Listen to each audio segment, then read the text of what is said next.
Thank you, delegates. Let me firstly endorse strongly the remarks that have been made by Delegate Ludwig.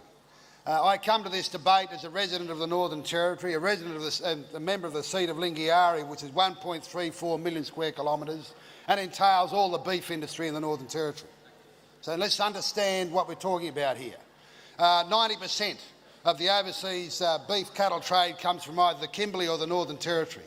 So it directly affects the residents of my electorate, the workers in my electorate, the communities in my electorate, Aboriginal people in my electorate, and yet we've got a proposal before us which says we should terminate this industry within 4 years, without any consultation with the communities, without any consultation with the industry, without any consultation with the workers involved in the industry. How can you do that? How can you do that? What shame there is in that? I say to you, delegates, that when I walk around the Northern Territory, and let's understand what we're talking about here, we're talking about Aboriginal workers on pastoral properties from the Kimberley and the Northern Territory who have been brought into this industry because of live cattle. And this population of workers is growing daily. And yet what was being proposed here is that we should say to this section of the industry that you need to close. Well, they don't need to close. What we need to do is understand you can work side by side.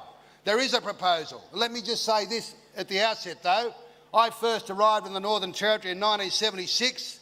During that time there were 5 commercial meat processing facilities in the Northern Territory, 1 in Alice Springs, 2 in Tennant Creek, 1 in Katherine and 1 in Darwin. There are now 0. There are no options for the cattle producers in the Northern Territory for their cattle to get to market.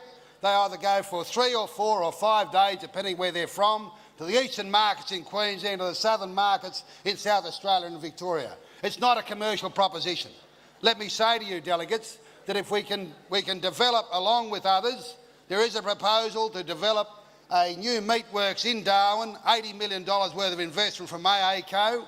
What that will mean is you'll provide diversification for the industry, provide the capacity for those people producing cattle off the north, not only to sell them overseas, but to provide them for processing in the Northern Territory for export overseas. In terms of the mandating of stunning, I think Delegate Ludwig has made it very clear. We don't have the capacity to instruct our markets how they should deal with cattle. What we can do is negotiate outcomes with them in the best way possible, look after the welfare of those animals. I do not know one producer in the Northern Territory who does not want stunning, but we cannot impose that outcome on the markets we deal with.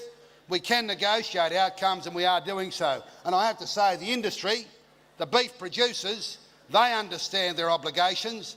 What they need to do and what they are doing is making sure that in terms of the production chain, that from the farm gate to when the animal is killed, it's treated appropriately and humanely, and they do that by agreement and negotiation with the markets they serve.